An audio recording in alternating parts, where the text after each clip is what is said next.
3월을 시작하는 오후 찬양 예배 시간입니다. 3월 1일입니다. 얼마나 가슴 벅찹니까? 2개월을 또 지켜주시고 새로운 한 달을 또 우리에게 허락해 주셨습니다. 그래서 이 한 달 동안 하나님이 우리와 함께 하심에 감사하고, 또 주어진 한 달을 어떻게 살아갈 수 있을까, 또 말씀의 원리로 한번 적용할 수 있는 그 원리를 찾고자 지난 주간에 있었던 새벽기도의 메시지 중에 한 본문인 사무엘하 9장 말씀을 깊이 묵상하게 되었습니다. 오늘 이 9장 말씀은 여러분 1절 위에 보면은 어떻게 제목이 되어 있습니까? 뭐라고 되어 있습니까? 다윗과 무비보셋. 사무엘하 전체 내용 중에 사람에 대해서 기록하고 한 장을 다루는 것은 9장밖에 없습니다. 다윗과 무비보셋이라는 사람을 기록을 하고 있습니다. 그래서 오늘 저는 말씀의 전개를 오늘 이렇게 한번 해보려고 합니다. 본문의 내용을 먼저 한번 살펴보고 어디서부터 살펴볼 거냐 하면은 1장부터 나오는 내용을 간략하게 여러분에게 이해를 돕기 위해서 한번 말씀을 드리겠습니다. 그리고 난 뒤에 오늘 이 9장 본문의 말씀이 사무엘 하에서 차지하고 있는 비중, 사무엘 하에서 어떤 가치를 지금 가지고 있을까? 이 9장 말씀이요, 여러분 좀 이따 말씀을 드리겠지만 성경을 쭉 이렇게 읽어 나가는데요, 사무엘하 24장까지 중에 한 본문에 이렇게 삽입된 듯한, 저자가 의도적으로 여기 넣은 듯한 느낌이 들 정도로 굉장히 특별한 내용이 오늘 본문에 담겨져 있습니다. 그래서 그것을 찾아서 성경적인 가치를 한번 찾아보겠습니다. 내용을 한번 보겠습니다. 사무엘 하를 시작을 하면 어떻게 시작하냐면 사울이 죽은 후에라고 이렇게 시작을 하고 있습니다. 이스라엘의 초대 왕이 누굽니까? 사울이지요, 그죠? 사울과 그의 아들이 요나단이라는 사람이 있었는데, 이 요나단은 다윗에게는 절친 중에 절친입니다. 정말 조금 심하게 이야기하면 끈적끈적한 그런 친구 관계입니다. 이 돌 뗄 수가 없는 그런 친구 관계인데, 이 사울과 요나단이 길보아 산이라는 곳에서 전투를 벌이는데 블레셋 사람들과 전쟁을 치르는 중에 이 두 사람이 이제 죽게 됩니다. 요나단은 죽고 사울은 그나마 이 생명이 보존이 되는데, 아마 여러분 읽어보셨으면 잘 아실 텐데요, 아말렉 사람이 사울을 이제 확인하고 죽이게 되는 그런 장면이 등장을 하긴 합니다. 어떻든 다윗은 사울과 요나단이 죽은 사실을 알고 애도의 노래를 부르게 됩니다. 그 중에 노래 하나가 뭐냐면 이렇게 표현하고 있습니다. 오호라 오호라, 두 용사가 전쟁 중에 죽었도다, 쓰러졌다, 이렇게 표현 담고 있습니다. 정말 가슴이 아픈 것 같아요. 이 오호라, 두 용사가 전쟁 중에 죽었다, 이렇게 표현했는데, 사울과 요나단이 죽고 난 뒤에 다윗이 이제 왕위에 오르게 됩니다. 그러니까 이제 왕권이 바뀌게 된 거죠. 정권이 바뀌게 됐습니다. 그런데 이상하게 성경은 뭐라고 기록을 하냐면 사울의 집과 다윗의 집의 사이에 전쟁이 오래 지속되었다, 이렇게 표현하고 있습니다. 이런 걸 보게 되면은 이 사울은 이미 죽은 지가 오래됐습니다. 그런데 그의 아들, 그의 자녀들, 그의 참모진들과 왕위에 오른 다윗의 참모진들이 서로 이제 경쟁을 벌이기 시작을 하는 거예요. 정권이 바뀌니까 바뀐 정권의 참모진들이 서로 싸우는 이런 장면이 일어났습니다. 어떻든 다윗은 온 이스라엘의 왕이 되었습니다. 그리고 블레셋 땅에 빼앗겼던 하나님의 언약궤를 정말 가지고 오고 싶었던 거예요. 그래서 그 다윗성으로 가져와서 그 법궤가 들어오는, 언약궤가 들어오는 모습을 보면서 다윗이 어떻게 했습니까? 여러분 기억나십니까? 춤을 추면서 난리가 난 거예요, 이제. 근데 춤을 너무 열심히 추다 보니까 어떻게 됐습니까? 바지가 흘러내릴 정도로 이제 그렇게 돼버린 겁니다. 참 보기에는 조금 흉할 수도 있는데 얼마나 기뻤으면 그렇게 찬양을 했을까라는 생각이 들었습니다. 여기에 감동이 됐을까요? 우리 하나님께서 다윗에게 언약을 주시는데 그게 바로 사무엘하 7장에 나옵니다. 여러분 나중에 가시면은 사무엘하 7장을 읽으면서 이렇게 기도하십시오. 하나님, 이 말씀 제 말씀 되게 해주십시오. 이 말씀 내 아들, 내 딸, 내 손주, 내 며느리, 내 사위 말씀이 되게 해주십시오. 이렇게 한번 기도하시기를 바랍니다. 너무 중요한 메시지가 거기에 들어있어요. 한 구절만 소개하겠습니다. 내가 너를 모든 원수에게서 벗어나 편히 쉬게 할 것이며 내 몸에서 날 내 씨를 통해 너를 견고하게 할 것이다. 이전에 사울에게서 나의 은총을 빼앗은 것처럼 너의 가문에는 그렇게 빼앗지 않을 것이다. 너의 씨를 통해 성전을 건축할 것이며 왕위를 지켜줄 것이다 라는 복을 주셨습니다.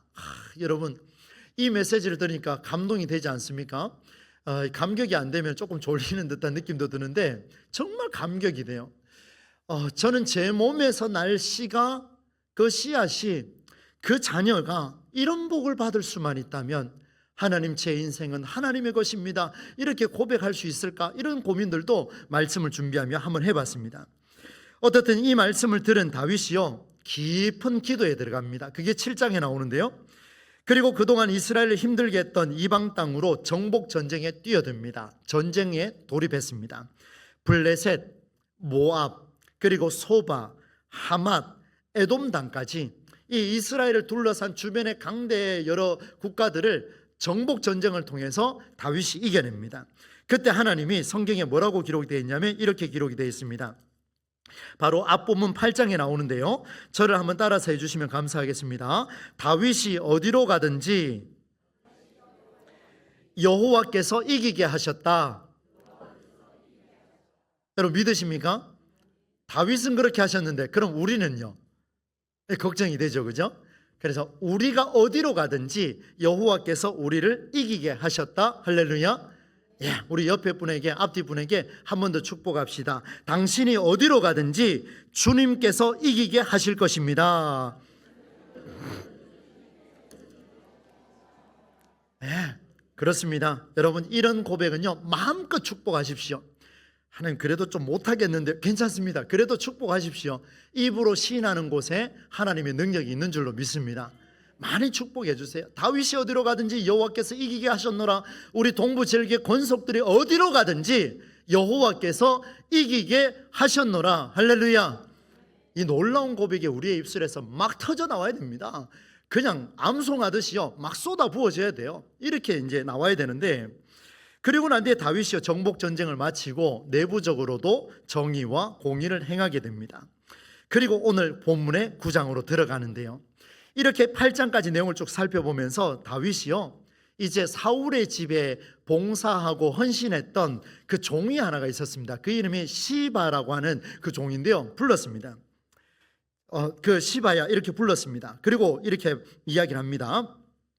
사울의 집에, 내 원수 집안이지만 그 사울의 집에 남아있는 자손이 있느냐 이렇게 물었습니다. 그러니까 이 종이 뭐라고 대답을 하냐면, 왕이요, 로드발이라는 곳에 암미엘이라는 사람의 아들 마길이라는 사람 집에 한 사람이 숨어 있습니다. 다 모르셔도 돼요. 근데 그 사람의 이름이 뭐냐 하면은요, 죽은 개와 같다라고 나중에 표현하고 있는 무비보셋이라는 사람입니다. 이렇게 표현을 해주었습니다. 그래서 오늘 제목이 뭐라고 되어 있습니까? 9장 위에 보면은 다윗과 무비보셋 이렇게 되어 있습니다. 누구라고요? 사울의 가문 중에 한 자손이 하나가 있는데 그의 이름이 뭐냐 하면은 무비보셋 이렇게 표현하고 있습니다. 그런데 이 사람이요, 다리를 전대요. 두 다리를 전대요. 그 장애인인 겁니다. 얼마나 불쌍합니까? 새로운 왕이 올랐지요. 그다음 나는 사울 가문 속에 속하지요. 언제든지 이 다윗에게 들키면 죽은 목숨인데, 이 지금 사울의 가문 속에 있던 한 종을 불러가지고 그 가문에 그 씨앗이 남아있느냐 이렇게 물었으니 이제 무비보셋은 끝난 겁니다. 이제 안 그렇겠습니까? 그런데 사울의 종이 그대로 이야기를 해줬습니다. 마지막 남은 아들 하나마저 씨를 말려버리고자 찾아온 줄 알았던 무비보셋 왕을 만났습니다. 그런데 다윗이요, 따뜻한 말을 전합니다. 전혀 생각지도 못한 상상 이상의 발언을 해줍니다. 여러분 7절 말씀에 새 번역으로 읽어드릴 텐데요, 7절 말씀 한번 띄워주십시오. 9장 7절입니다. 여러분 한번 보세요. 다윗이 그에게 말하였다. 누굽니까? 무비보셋이라는 두 다리를 저는 장애인에게 이렇게 이야기해 줍니다. 한번 읽어봅니다. 따옴표부터 같이 읽습니다. 시작. 겁낼 것 없다. 내가 너의 아버지 요나단을 생각해서 너에게 은총을 베풀어 주고 싶다. 너의 할아버지 사울 임금께서 가지고 계시던 토지를 너에게 모두 돌려주겠다. 그리고 너는 언제나 나의 식탁에서 함께 먹도록 하여라. 우와, 아니 이런 복이 어디 있습니까? 지금 씨를 말릴 것 같아서 막 덜덜덜덜 떨면서 두 다리를 그냥 절면서 왔는데, 아니 왕이 이렇게 말하네요.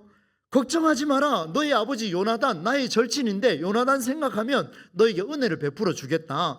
그리고 너희 할아버지 사울 임금이 가지시던 그 많은 토지들을 너에게 그대로 돌려주겠다. 그리고 너는 이제부터 왕자처럼 내 상에서 밥을 먹을 것이라. 와, 여러분, 이 얼마나 감격이 되겠습니까? 그러니까 이 무비보셋이 놀래가지고요, 뭐라고 이야기하냐면, 왕이요, 이 죽은 개와 같은 인생을 왕이 왜 이렇게 배려하십니까? 라고 이렇게 물었습니다. 얼마나 충격이었습니까? 너무 감사하면서도. 여러분, 이렇게까지 내용을 좀 정리를 해보겠습니다. 좀 더 내용이 많이 있지만 이제 오늘 우리가 적용할 부분이 있어서 바로 적용으로 넘어가 보겠습니다. 이렇게 본문을 정리를 하고 이제 9장 말씀이 사무엘 하에서 차지하는 비중, 다윗과 무비보셋의 이 장면이 사무엘 하에서 차지하는 비중을 보고, 그리고 그 놀라운 가치를 살펴서 우리에게 적용을 해보려고 합니다. 앞서 내용을 살펴본 것처럼 1장부터 8장까지의 내용을 보면 사울과 그의 아들 요나단이 죽었습니다. 그리고 다윗이 왕위에 올랐습니다. 다윗이 정복 전쟁을 치렀는데 가는 곳곳마다 어떻게 됐습니까?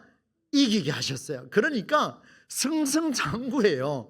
얼마나 놀라운 일입니까? 이렇게 승승장구하는 모습을 기록하다가 갑자기 9장에 와가지고는 그 사울 집안에 있는 한 자녀를 찾기 위해서 씨를 말려버리는 듯한 느낌을 들 정도로 한 사람을 찾습니다.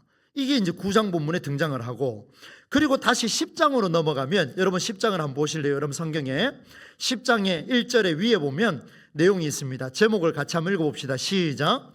다윗이 암몬과 싸우다. 이게 무슨 말일까요? 지금 8장에서 사실은 9장이 필요가 없습니다. 9장을 없애도 상관이 없을 정도로 정복전쟁의 연속선상에 있어서 지금까지 정복전쟁을 승리하셨으니 이제 남아있는 암몬 족속까지도 승리를 해야 됩니다.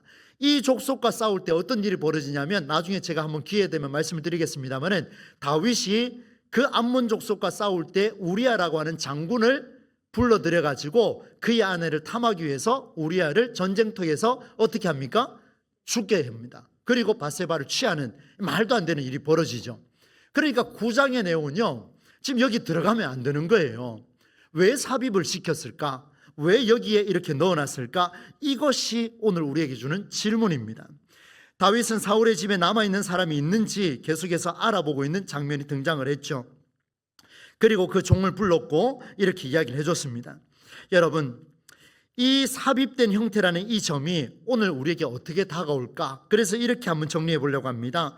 이 9장이 나타내는 그 비중을 통하여서 우리가 찾아야 될 것은, 첫 번째, 다윗이 어떤 사람인가? 그 다음 두 번째는 이스라엘을 통치하는 왕으로서 합당한가? 이 9장 말씀을 통해서 다윗이 왕으로서 살아갈 자격이 충분한가? 그리고 우리에게 적용을 한다면 오늘 우리가 그리스도인으로서 신앙생활 하기에 우리는 충분한가? 이렇게 이제 질문을 해보며 들어가 봅니다. 성경의 가치가 굉장히 살아나리라 저는 확신을 갖고 있습니다. 다윗이 종을 불러서 그 자녀가 누구 있는지를 불렀고 확인해 보니까 요나단의 아들이 하나 있었는데 두 다리를 저는 또다시 물어봅니다. 이름이 뭐라고요? 무비보셋이라는 이름을 갖고 있었습니다. 이후에 무비보셋을 만났을 때 다윗은 사울의 종이었던 그 시바라는 사람에게 내가 약속했던 그 내용을 무비보셋을 만나고 또다시 설명을 해줍니다. 이렇게 말해줍니다. 들어보십시오. 무비보셋아, 조금 전에 읽었던 내용입니다. 겁낼 거 없다. 두려워하지 말라.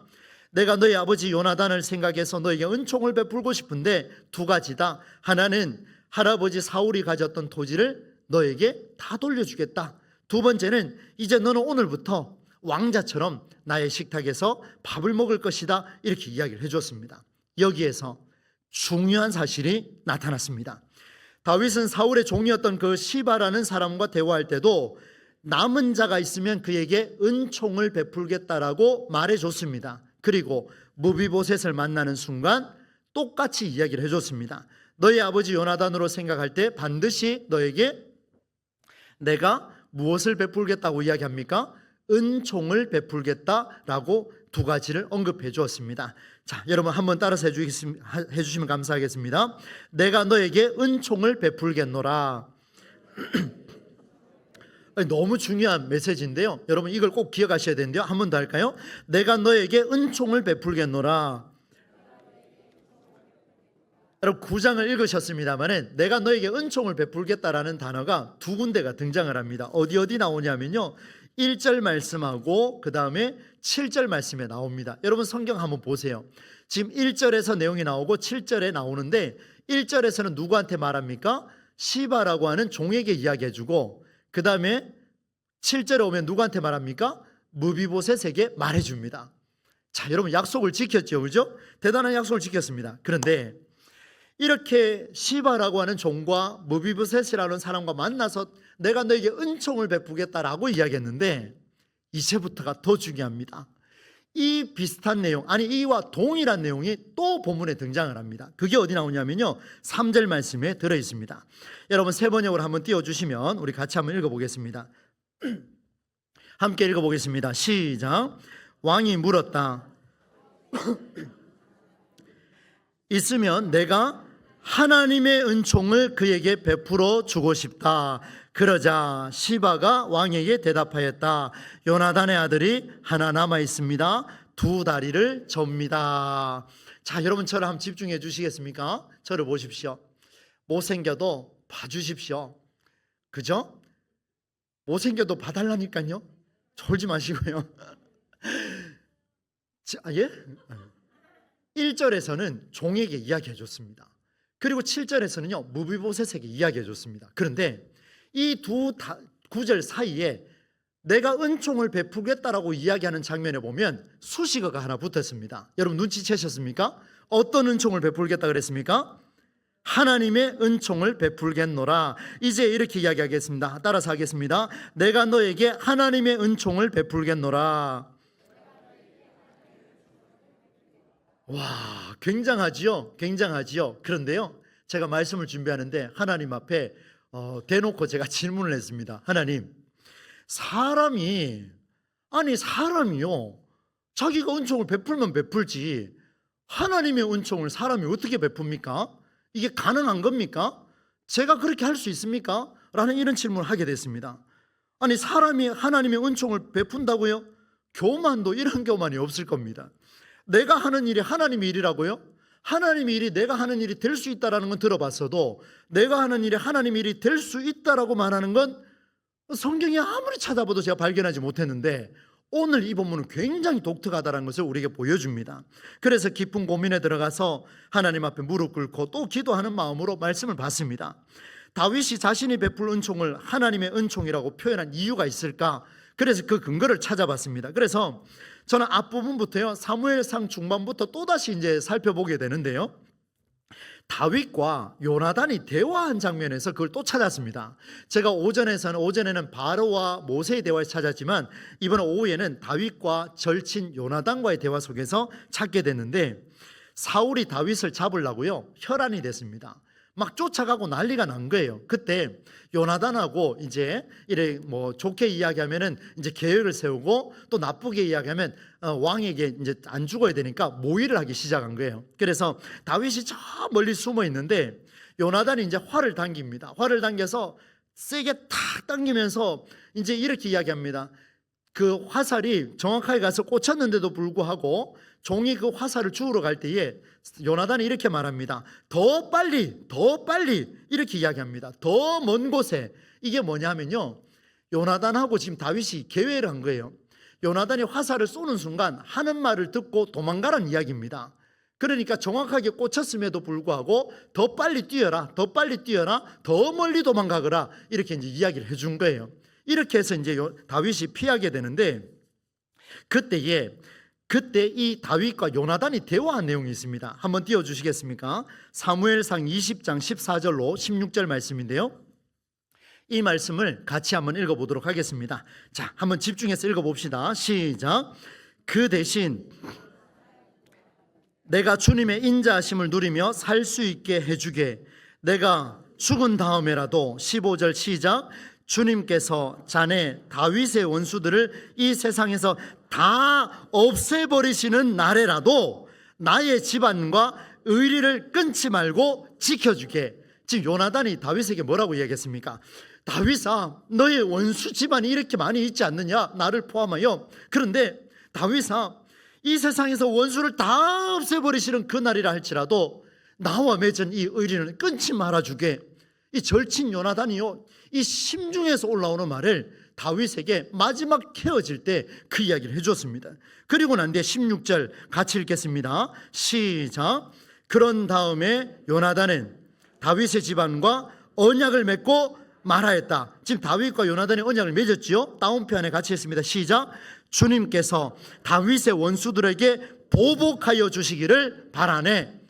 지금 다윗의 원수 집안이 누굽니까? 요나단 아닙니까? 그죠? 원수예요. 사울의 아들이니까. 그런데 그 복수하기를 하나님께서 해주시기를 원한다라고 기원을 했습니다. 그리고 난 뒤에 뭐라고 이야기합니까? 그래도 다윗아, 내가 죽고 우리 집안이 다 멸절하더라도 나와 맺은 의리는 지켜주게. 이 다윗이요, 계속 머릿속에 이게 쟁쟁거린 겁니다. 가슴에 담아둔 거예요. 마지막 작별 인사를 했습니다. 그런데 여호와의 이름을 걸고 맹세한 것을 절대로 잊지 않겠다라고 했던 그 약속을 다윗이 드디어 지키는 장면이 오늘 9장의 메시지입니다. 그래서 이 9장이 위대한 겁니다. 굉장히 놀라운 겁니다.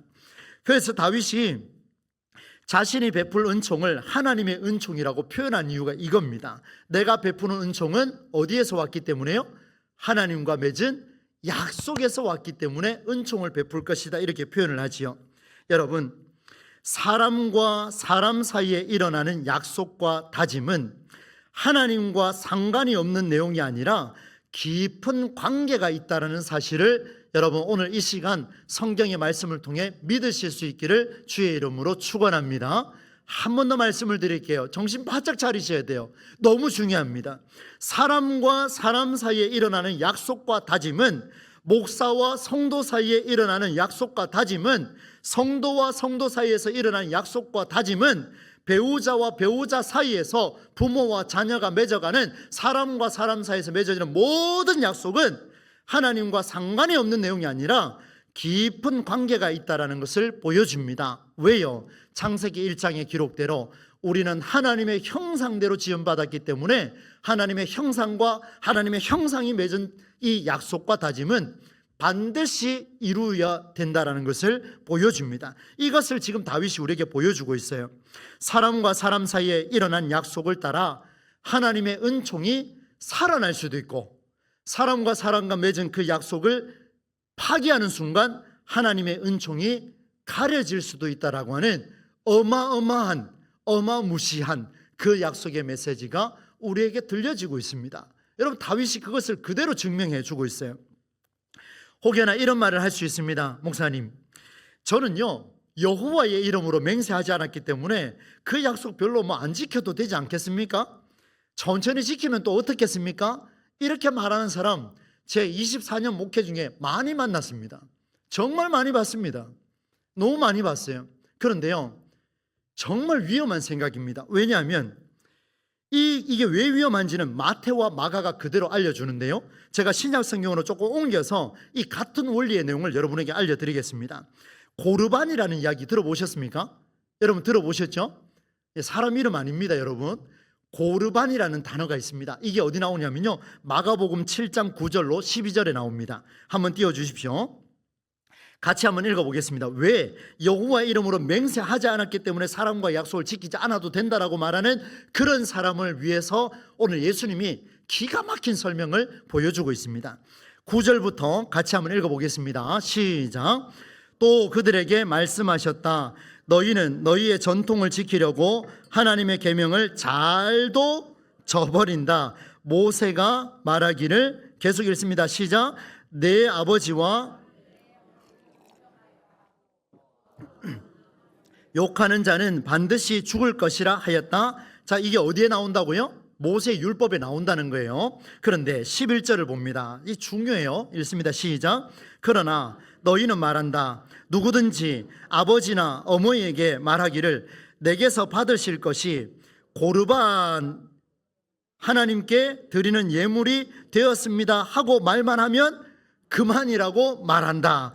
12절 시작. 그러면서 아버지나 어머니에게 그 이상 아무것도 해드리지 못하게 한다. 제가 설명을 좀 하겠습니다. 이게 무슨 말인가 하면요, 어머니 아버지에게 드릴 것을 딱 준비해 놨는데 이게 좀 아까운 거예요. 좀 이제 돈도 많이 벌었으니까 좀 갖다 드리긴 드려야 되는데 명절에 좀 드리려고 하니까 괜히 아까운 거예요. 그래서 어떻게 하냐면 이걸 갖다 드리려고 하는데 얘야 너 이번에 돈 많이 벌었지? 얘야 너 이번에 얻은 거 참 많지? 라고 이야기하니까 속에서 뭐라고 이야기하냐면 그거 어머니 그거 아버지 이미 하나님께 드림이 됐습니다. 이렇게 말하면 부모님이 그 자식 거를 건드릴 수 없다는 거예요. 이게 율법이라는 겁니다. 말도 안 되는 이야기가 지금 벌어진 거예요. 이렇게 할 수 있다는 거예요. 그게 무슨 말입니까? 하나님께 드림이 됐다 그러면 부모님에게 안 해도 되는 겁니까? 말이 안 되지요. 성경은 철저하게 어른을 공경하라 그랬습니다. 하나님께 드림이 됐다라고 말하는 게 아니라 하나님께 드릴 것은 드리고 부모에게 드릴 것은 드리라 이렇게 말씀을 하고 있는 거예요. 그런데 오늘 성경에 보니까 여호와의 이름으로 맹세하지 않았기 때문에 그럼 약속을 안 지켜도 되느냐? 또 다른 고르반을 지금 외치고 있는 모습이 등장할 수 있다는 것을 보여주게 됩니다. 사랑하는 여러분, 이런 경고의 말씀을 여러분 우리 잘 한번 새겨봅시다. 적용하면서 마무리를 좀 해보겠습니다. 여러분 사람은 사람과의 약속을 반드시 지켜야 합니다. 그냥 하시면 안 돼요. 약속은요 굉장히 중요합니다. 지혜를 빌렸으면 지혜를 갚으십시오. 지식을 빌렸으면 반드시 갚으십시오. 은혜를 힘입었으면 지금은 부족하지만 후에라도 반드시 그 은혜에 응답하셔야 됩니다. 돈을 빌리셨습니까?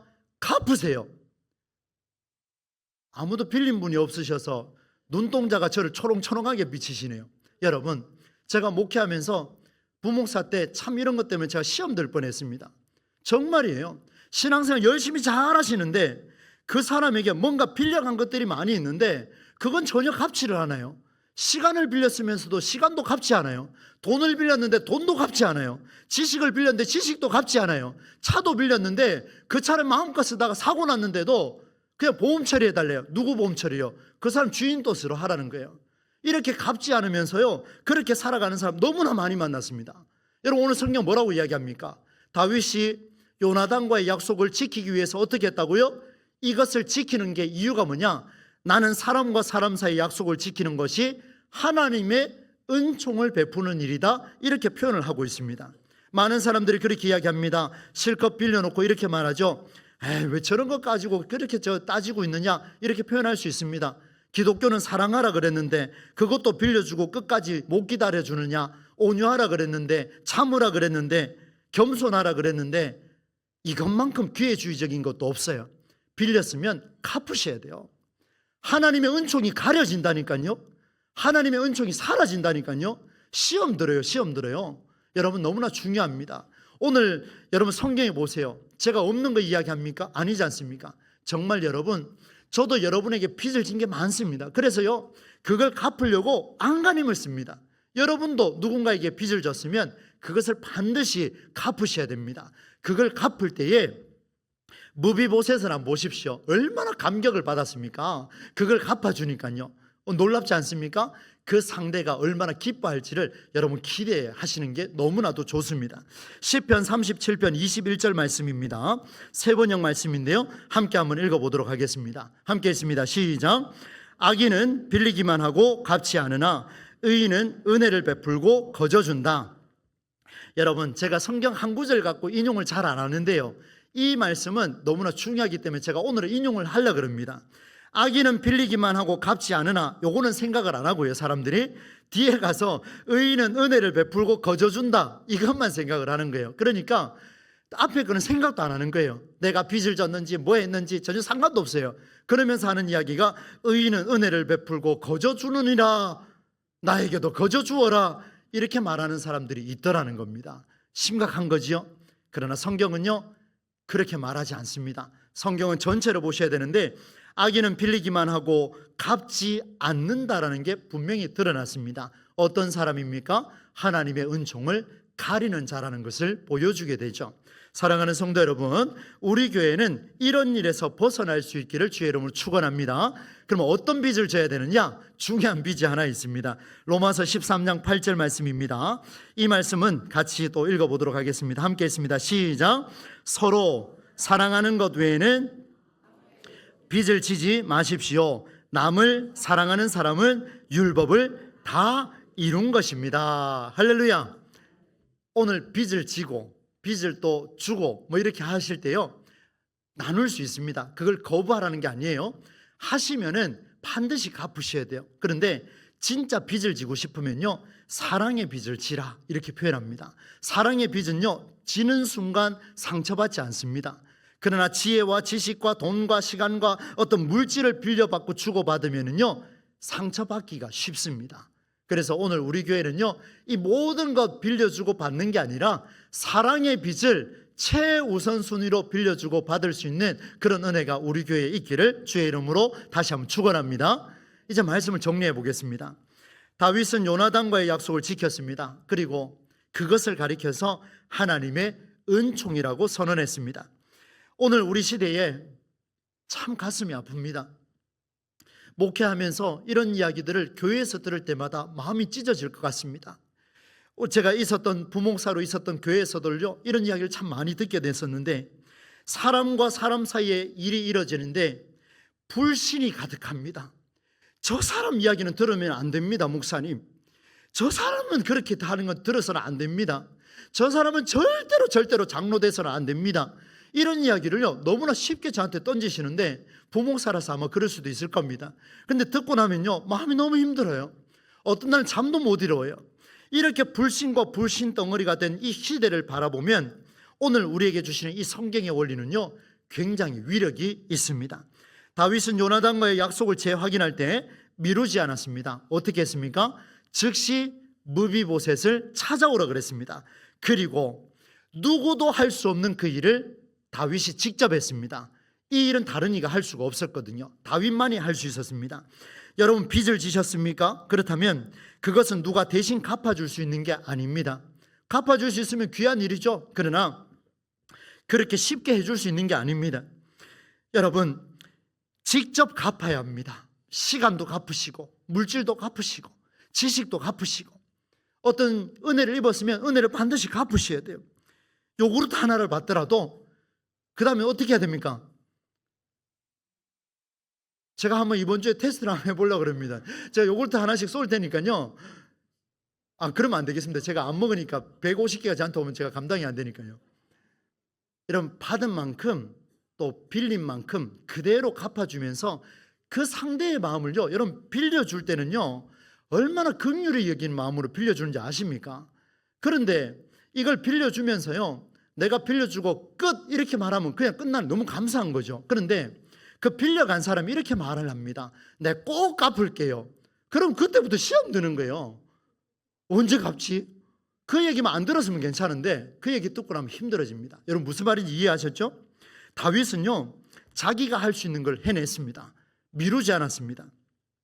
고르반이라고 하면서 하나님께 드렸다고, 아니 고르반이라고 하면서 하나님과 맺은 약속이 아니라고 이렇게 변명하는 건요, 부끄럽기 짝이 없습니다. 그런 신앙생활은요, 공허하기 짝이 없다는 거죠. 사랑하는 성도 여러분, 오늘 8장까지 전쟁에서 승리했던 어디로 가든지 이기게 하시느니라, 이 말씀은 9장이 있었기 때문에 10장에서도 암몬 자손과의 전쟁에서 승리하게 된 줄로 믿습니다. 만약에 9장이 없었다면 10장은 어떻게 됐을지 모르는 일입니다. 하나님이요, 이 9장 때문에 어쩌면 바세바를 취했을 때도 하나님이 또 인내하고 기다려준 그런 인고의 과정이 있었지 않았을까? 그렇게 한번 또 생각을 조심스럽게 해봤습니다. 승승장구하는 일에 빠지지 않고 요나단과의 기억을 기억해냈다는 거, 정말 놀라운 사실입니다. 여러분, 우리가 일상생활을 감당하며 이전에 빚을 졌던 거요, 기억을 못하고 있을 때, 그런데 승승장구하고 잘 되고 있을 때 내가 이전에 그에게, 그 집사님에게, 그 장로님에게, 그 목사님에게, 그 성도님에게, 그 청년에게, 그 아이에게 빚을 진 게 이게 기억에 떠오르는 순간 하나님의 은총은 폭발적으로 일어날 겁니다. 마무리하면서 제가 있었던 이야기를 하나 전해드리겠습니다. 제가 고등학교 시절에 전도한 친구가 하나 있습니다. 이 친구는 지금 선교사로 가 있습니다. 참 잘했죠, 그죠? 저 그런 사람이에요. 예. 제가 전도해서 선교사가 됐다니까요. 1대 신앙이에요. 대단한 친구예요. 유도하다가요, 저를 만나가지고 신앙생활을 하고 이제 그 선교를 갔습니다. 인터코비라고 하는 그 선교단체에서 지금 헌신을 하고 있는데, 제가 이 친구한테 과거에 제가 돈이 좀 없었나 봅니다. 이제 조금 뭐 저도 가난했으니까. 그래서 뭔가를 좀 하려고 기억이 하나도 안 나는 거예요. 일단은 뭔가를 좀 하려고 제가 5만 원을 빌렸던 것 같습니다. 그리고 난 뒤에 저는 기억력이 좋거든요. 저는 반드시 갚거든요. 근데 제가 그때 그걸 깨달았습니다. 안 갚았더라고요. 근데 어느 날 그 투지폰으로 이 뚜껑 여는 폰 있잖아요. 딱 열었는데 돈 갚아라 이 친구야 5만 원. 제 자존심이 허락이 안 돼요. 손이 덜덜덜 떨리더라고요. 이게 고등학교 때 빌린 돈인데 대학생이 돼가지고 저한테 달락하니까 이 인간이랍니다. 얘가 지금 뭐 잘못 먹었나? 근데 한참 들고 있었어요. 필름을 아무리 돌려도 갚은 것 같은데 하나님 이거 어찌하면 좋겠습니까? 5만 원 정도 내가 갚을 능력은 되는데 내가 그때 왜 빌렸는지도 기억이 안 나고 빌린 것 같기는 한데 기억은 안 나고 제가 어떻게 할게요? 제가 어떻게 했을 것 같습니까? 뭐 까먹고 넘어간 것 같습니까? 배로 갚았다고요? 저를 너무 좋게 보신 거 아닙니까? 제가 이를 악물고 보내줬습니다. 5만 원 보내줬습니다. 지금 생각하면 배로 보낼 걸 그랬습니다. 더 큰 그릇이 될 수 있는 기회를 좀 놓쳤던 것 같습니다. 그때 제가 알았습니다. 내가 빌려준 거를 내가 빌린 거를 빌려준 사람은 기억하는데 빌려간 사람은 기억을 못한다는 거예요. 갑자기 고개를 끄덕끄덕 하시는데 뭐 이상하네요. 갑자기 빌려준 거는 기억하는데 빌려간 사람은 기억을 못한다는 걸 제가 그때 알았습니다. 그때부터요 제가 돈을 빌려주고 빌릴 때요 정말 신중해졌습니다. 그런데 오늘 말씀을 딱 제가 지난주 목요일날 금요일날 완성을 할 때에 절실하게 깨달았습니다. 하나님, 제가 이제 사람과의 약속을 반드시 지키겠습니다. 흘러가는 일이라 할지라도 반드시 핸드폰에 기록을 해서 그 약속은 지키겠습니다. 다시 한번 다짐했습니다. 여러분, 그 다짐하는 순간 그 일을 빨리빨리 이루면 이룰수록 내가 당신에게 은총을 베푼다 했는데 이게 무슨 은총이라고요? 한번 따라서 하겠습니다. 내가 너에게 하나님의 은총을 베풀겠노라. 하나님이 위대하신 게 여기에 드러납니다. 우리가 베푸는 그 은총은요 하나님의 은총을 베푸는 일이다. 갚아 나갈 때에 그 일이 이루어진다라고 말씀을 정리해 주셨습니다. 사랑하는 우리 동부제일교회 성도 여러분, 오늘 이 9장이 정말 우리에게 힘이 되리라 저는 생각을 하는데요, 사람과 사람 사이의 약속을 지키는 이 실천이야말로 하나님의 은총을 베푸는 길이라는 거 기억을 하시고, 그런데 옆에 가서 모 집사, 모 권사, 모 장로, 모 목사, 우리 교회는 목사 둘밖에 없으니까 그건 안 되고요, 이야기를 그때 빌린 거 갚아라 이렇게 말하면 안 돼요. 그렇다고 그럼 더 상처가 돼요. 여러분, 말씀을 받은 각자가 하나님 앞에서 결단하시고, 그리고 마음이 동해지셨을 때에 서로의 상처를 아우러 줄 수 있는 갚음을 통하여 하나님의 은총을 나누어가는 복된 교회 공동체, 하나님의 뜻, 하나님의 은총을 실현해 나가는 아름다운 공동체가 우리 교회가 될 수 있기를 우리 주 예수님의 이름으로 간절히 축원합니다.